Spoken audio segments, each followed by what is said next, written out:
पियास बानलु सामब्राम गुफुरखौ एवखांनानै अमा बेदरखौबो एवबाय खोबहाबनो बांद्राय थाव होआखै। अमा बेदरानो मेजेम गोनांखा बिनिखायनो थावखौ खम होदों।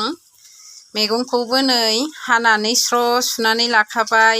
फान्थाव फिसा फिसा थाइनैसो, आलु दरथाम, जिंखा थाइनैसो, पटलबो थाइनैसो रानसावला जोबहांबायमोन। बिनिखायनो लगायला जोबनानै संनोसै। अखा रे हाबाय थानायाव लाबोनाय मैगंमोन।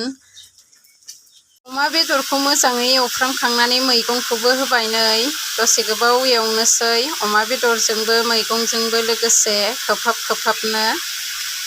मैगंआबो मोजां रेबलांजोब्बाय। दसे गोबाव खोबहाबना होबावनि, बिनि उनावसो दै एसे होनानै खोबहाबना होबावगोन, अब्लानो मोनसिगोन। मोनबाय, दै होनानै दसे गोबाव खोबहाबना होखांबाय। बरिया जाबाय, खांनोसै रानथेब थेबनो।